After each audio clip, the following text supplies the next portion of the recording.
Luck there. Yeah, it's a big landslide. Yeah, big landslide. Matt, I know a lot of people getting ready to hit the mountain this weekend with all that new snow. How's it looking? It's going to be so good, and the weather will be pretty good.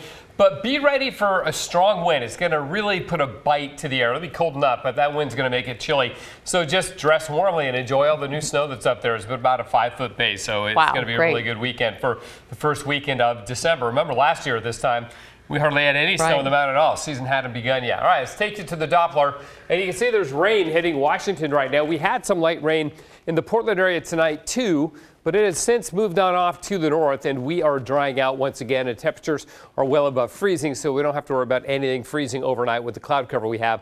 You can see the snow is beginning to taper off in the Oregon Coast Range, too. The rainfall, light is what it was, 0.03 of an inch at the airport and in Vancouver, a little bit more in Hillsborough, a little bit less down in McMinnville. Over at the Oregon coast, even there, we didn't even pick up 0.1 of an inch. So again, the reason for that is because most of this is staying offshore. This storm system is centered right about down in there. So the fact is this thing is just too far offshore, and it's not moving towards us. It's moving down towards Northern California. So as that happens, it's going to begin to pull this cloud cover away. However, it will have an impact on us this weekend. Two, as a matter of fact. First of all, with low pressure offshore, cold air inland, that's generally dense cold air, so high pressure with that. It is increasing the east wind right now. The wind will be strong tomorrow.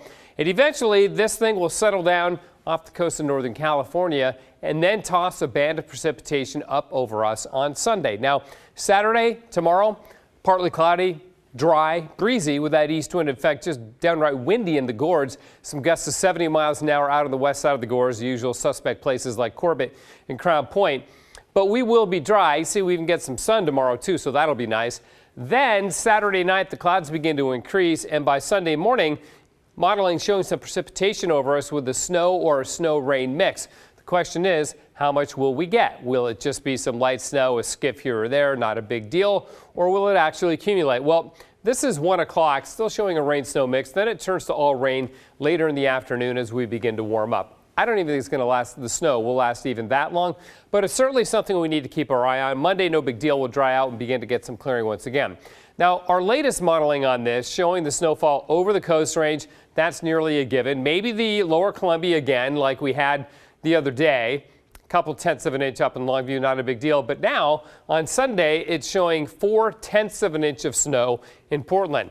Now, keep in mind, our last iteration of this model showed an inch. Now it's less than half an inch, so it's trending downward, and really, 0.4 of an inch is not very much, really not very impactful. So most likely we'll see some snow on Sunday, but then it turns to rain and shouldn't turn into a very big deal, as the precipitation we get either way, snow or rain, should be very, very light. There may be more down around, say, Eugene, close to that area of low pressure off the coast of Northern California. Portland right now, beautiful look in our city. It's still in the 40s and the freezing level at 3,100 feet this afternoon. On the Oregon coast tomorrow, a few showers mainly down south because you're just simply closer to that storm off the coast. Highs in the upper 40s and a good east wind there. Northeast winds in the valleys and partly sunny, and lows down around freezing yet again. In the Cascades, like I said, it's going to be windy, but it's going to be great skiing conditions with this cold temperatures keeping the snow in really good shape. Mostly sunny in central and eastern Oregon, especially up north. The farther south you go, the more cloud cover you will see, but you should stay dry. In the gorge, east winds, we'll say 60 miles an hour, but Crown Point, Corbett, you probably get some gusts of 70, maybe 75, and highs only in the 30s with that east wind keeping it cold. Mostly cloudy tonight and then partly sunny tomorrow, but windy, gusts of 45 in East County. Sunday, snow turning to rain, but again, it should be really light. I don't think it'll be too big of a deal. 43 Monday, Tuesday, Wednesday, really benign and mellow weather. We see dry conditions, cold, but nice, and then we'll get to valley rain and mountain snow again on Thursday. Mellow weather, that'll be a nice break. Nice change for December, right? Congratulations on your Utes winning. Thank you. Super fun beating USC. Thank you, Matt.